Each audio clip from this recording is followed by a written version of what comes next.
오늘은 다니엘서 6번째 시간입니다. 그리스도를 만나다라는 제목으로 말씀 나누도록 하겠습니다.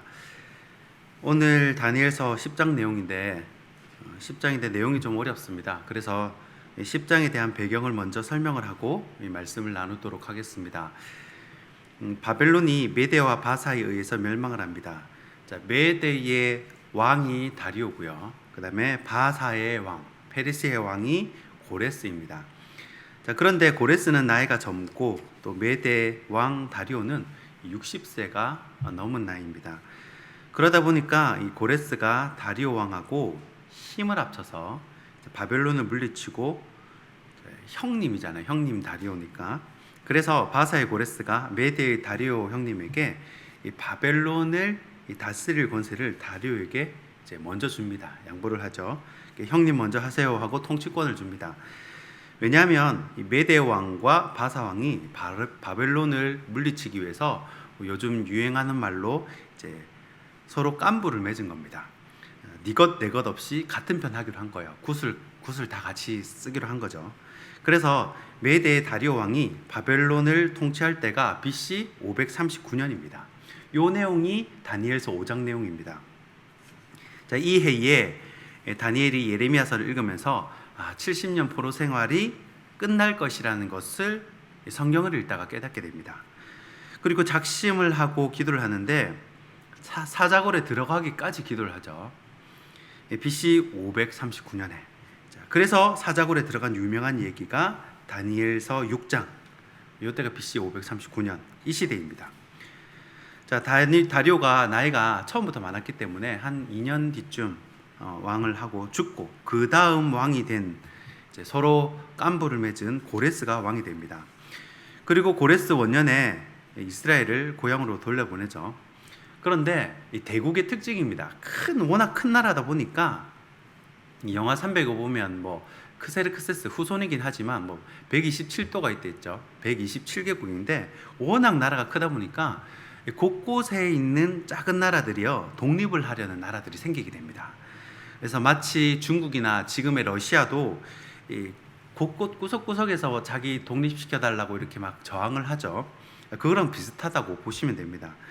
그래서 고레스는 이 독립운동하는 나라들을 진압하러 다닌다고 정신이 없고, 또 고레스의 아들 캄비세스도 이집트 진압하러 가고 나라 곳곳에 진정시킨다고 정신이 없는 겁니다. 자, 그 당시에 유다 땅에는 그러면 어떤 일이 벌어지고 있었냐 하면, 고레스 칙령을 받고 이제 3차에 걸쳐서 남유다 사람들이 고향으로 돌아갑니다. 그래서 이제 성전을 먼저 짓고 또 이제 말씀 개혁을 하고 2차 때, 3차 때 어떻게 성벽을 재건을 하죠.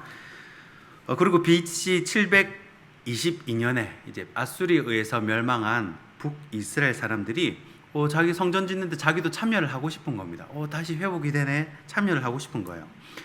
그런데 북이스라엘 사람들은요, 그동안 남유다 사람들이 포로로 있을 동안 이 북이스라엘 사람들이 사마리아에 있으면서 이 이방 사람들, 이방 여자들과 결혼하면서 이 유대민족의 순수함이 많이 사라져 버렸습니다. 그래서 귀환한 남유다 사람들이 이 사마리아에 있는 이 북이스라엘 사람들이 이 공사에 참여하는 것을 허락하지 않습니다. 너무 사실은 변질되었다고 해야 되나요? 너희들은 이스라엘 민족이다라고 말하기가 너무 이제 변질이 된 거예요. 그런데 그래도 이제 거절을 당하면 사람이 일단 기분이 나쁘지 않습니까? 그래가지고 이 북이스라엘 사람들이 이 고레스에게 참소를 하는 겁니다. 남유다 사람들이 쌓는다, 반역하려는 것 같다, 이렇게 말을 이렇게 아다르고 어다르다고 삐딱하게 이렇게 말을 한 거예요.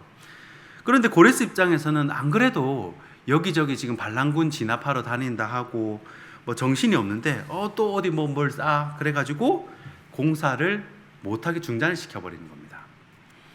자, 이 소식을 이 다니엘이 듣고요, 이 나라의 이 민족이 이제 차근차근 재건이 되나 싶더니 이제 중단이 됐다라는 소식을 듣고 큰 근심에 빠집니다. 그래서 이제 새 1회 동안 3주 동안 기도하는 것이 바로 오늘 다니엘 10장의 내용입니다.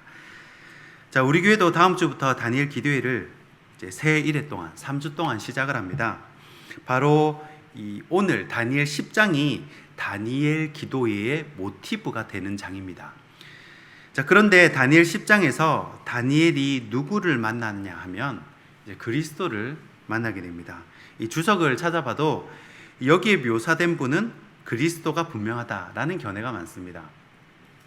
자, 다니엘 8장 15절에 다니엘이 누구를 만났냐면 가브리엘 천사를 만났는데 그때도 다니엘이 좀 두렵기는 했지만 오늘 10장에서 느끼는 그 두려움, 그 충격이 훨씬 강하게 표현됩니다. 다니엘 10장 5절 6절에 그리스도를 묘사한 부분이 나옵니다. 자, 허리에는 순금으로 허리띠 두르고 또 몸은 어떻고 얼굴은 어떻고 이렇게 묘사를 이제 그리스도에 대한 묘사를 쭉 하고 있죠.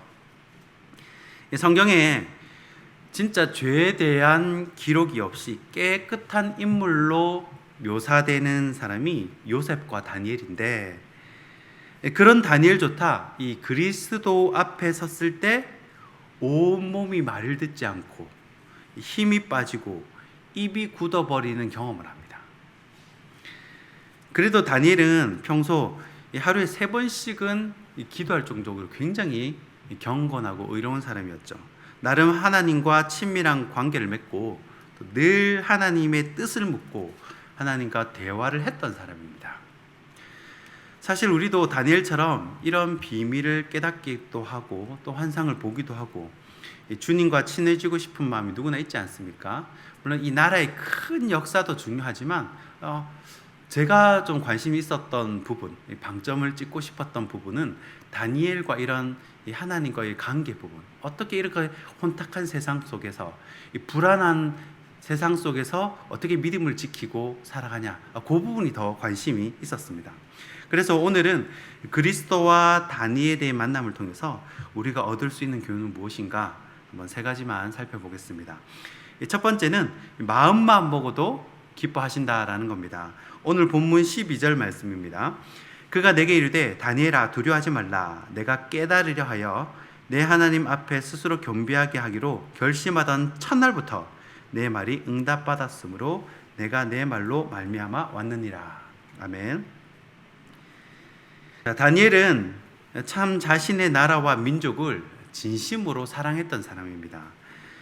제 생각에는 다니엘이 고향으로 돌아가지 않은 이유는 자신이 총리로 남아 있으면서 자신의 민족을 위해 중보를 하고 또 영향력을 페르시아의 영향력을 행사하기 위함이 아닌가 그렇게 생각이 됩니다.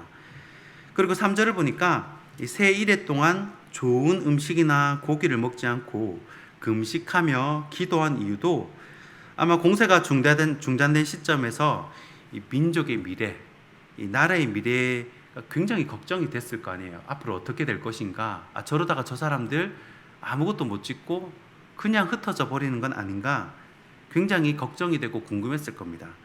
그래서 이 나라에 대한 이 나라의 미래에 대한 이 환상도 보고 싶은 이유가 있었을 것이라 그렇게 생각이 됩니다. 그래서 12절 본문에 보면 그런 미래를 깨닫고자 하여 새 일의 기도를 시작한 것을 알 수가 있습니다. 자, 그런데 이 다니엘이 내가 겸비해야지 겸손한 마음으로 이제 하나님께 3주 동안 내가 한번 작정기도 한번 해봐야겠다. 이번 기회에 내가 한번 뿌리를 뽑겠다. 이렇게 작정을 한 거예요. 마음에 단단히 결심을 하고 이제 3주 동안 이렇게 기도를 시작을 한 겁니다. 그런데 다니엘이 그런 마음을 먹자마자 마음먹은 첫날에 하나님 응답하신 겁니다. 우리가 인생에 큰 문제가 생겼다든지 아니면 인생의 채찍으로 인해서 좀 삶의 회복이 필요하다든지 할 때 작정을 할 때가 있어요. 내가 며칠 동안 한번 작정 기도를 해봐야겠다. 아니면 내가 한번 새벽 기도를 1달 동안 해봐야겠다. 아니면 내가 작정하고 한번 금식 기도를 3일 동안, 10일 동안 이렇게 한번 해봐야겠다. 그렇게 마음먹을 때가 있죠. 그런데 우리 하나님은요, 그렇게 마음을 돌이키고 작정하고 또 몸부림치고 기도하는 그 모습을 너무너무 귀하게 보시고 기뻐하신다는 겁니다. 그 모습을 얼마나 기뻐하시는지 그냥 다니엘은 첫날부터 그냥 응답을 해줘 버려요. 이 어떤 부분에서든 상관이 없습니다. 우리가 말씀에 대한 부분이든 기도에 대한 부분이든 헌금에 대한 부분이든 봉사에 대한 부분이든 어떤 부분인지 간에 내가 작정을 하고 내가 하나님께 이렇게 한번 드려보겠다. 하나님 앞에서 이렇게 한번 결심해 보겠다. 이 하나님을 향한 선한 마음을 품고 작정하고 응답받는 저와 여러분이 되기를 소원합니다. 두 번째는 친하면 비밀도 말해준다입니다. 오늘 본문 14절입니다. 이제 내가 마지막 날에 내 백성이 당할 일을 내게 깨닫게 하러 왔노라. 이는 이 환상이 오랜 후의 일임이라 하더라. 아멘. 자, 그리스도의 현현을 대면한 다니엘에게 주님은 마지막 날에 백성이 당할 일을 미리 알려주십니다. 자, 감추어진 비밀을 다니엘에게만 알려주시는 거예요. 모두에게 이제 열린 것이 아닙니다. 다니엘에게만 알려주시는 거예요. 자, 그만큼 다니엘이 주님과 친밀하다라는 뜻도 됩니다. 자, 우리가 웬만큼 친하지 않고서야 자신의 개인적인 이야기 그리고 미래의 계획들을 잘 말하지 않습니다. 상대방이 또 어떻게 말할지도 모르고 또 일단 신뢰가 형성되지 않았기 때문입니다. 반대로 생각하면요, 비밀을 주고받아야 또 친밀감이 형성되는 것도 사실이죠. 물어보면 너무 이 FM대로 주님 은혜입니다. 저는 세상과 등진 지 오래서 잘 모릅니다. 너무 이렇게 탁탁 FM대로만 말하면 사실 인간미가 잘 느껴지지 않습니다. 저는 그래요. 그래서 딱딱 규칙대로 간식 딱 한 개씩만 두고 더 가져가면 탁 손 때리고 그런 것보다 좀 예외도 있고 또 봐주기도 하고 또 비밀 얘기도 해주고 사람 사는 정이 있어야 좀 재미도 있고 그렇지 너무 FM대로 가도 인간미가 안 느껴집니다. 다니엘은 하루 3번씩 하나님과 교제할 정도로 친밀했습니다. 기도가 교제니까요. 그러니까 딴 사람한테는 말 안 해주는 것도 다니엘한테는 말해주는 부분이 있어요. 그만큼 친하다는 거죠. 여러분 자꾸 교회를 내 집처럼 드나들어야 합니다. 일만 생기면 교회 오고 문제만 생기면 교회에서 기도하고 그렇게 자꾸 교회를 드나들면서 하나님과 친해지시고 하나님과 가까워지시는 은혜를 누리시길 바랍니다.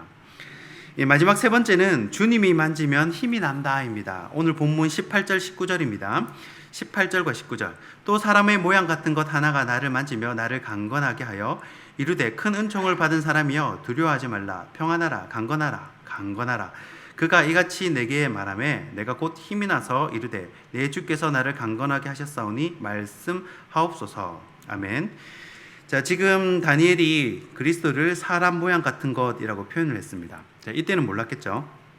자, 그래서 이렇게 표현을 했지만 그분 앞에 서니까 마치 어두운 방에 커튼을 탁 걷고 빛이 들어오는 것처럼 그렇게 자신의 모습이 다 드러나는 겁니다. 절대자를 만날 때에 이 두려움과 공포가 있습니다. 그때 주님이 어떻게 힘을 주시냐 하면 18절에 먼저 만져주십니다. 그리고 19절에 말로 두려워하지 말라, 평안하라, 강건하라 반복해서 격려를 해주십니다. 말로 격려를 해주시죠. 이것이 얼마나 큰 힘이 되는지 모릅니다. 이런 영적인 터치, 또 그리고 주님의 음성, 그러니까 말씀을 듣고 읽고 기도하는 이 모든 행위들이 나의 영혼을 격려하고 힘을 주는 일들이라는 겁니다. 결국 주님이 한번 만져주시면 어떤 응어리도 다 풀리게 돼요. 주님이 한 말씀 해주시면요, 어떤 골치 아픈 문제도 다 풀리게 되더라라는 것입니다. 자, 말씀을 맺겠습니다. 오늘 다니엘서 10장은 그리스도께서 직접 다니엘 앞에 나타나셔서 비밀도 말씀해 주시고 또 힘도 주시고 격려하고 칭찬도 해주십니다. 자, 우리가 겪는 인생사도 그렇지만 이 나라와 나라 사이의 일들도 이 영적인 대결이 먼저 이루어짐을 알 수가 있습니다. 그래서 13절에도 보면 페르시아의 왕이 21일 동안 나를 막았다 그러죠. 그때 천사 중에 서열 1위 이 천사들도 다 이게 질서가 있나 봐요. 서열 1위 미가엘이 와서 도와줬다라는 내용이 나옵니다. 자, 이런 내용을 볼 때 세상의 모든 일들에는 눈에 보이는 현상, 이면에 영적인 대결이 먼저 있음을 알 수가 있습니다.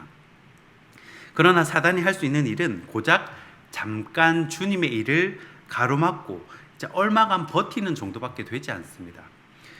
그러기에 우리는 더욱 하나님을 가까이 하고 주님과 친밀한 관계를 맺음으로 하나님과 깐부를 맺는 저와 여러분이 되길 주님의 이름으로 축원하고 축복합니다. 기도하겠습니다.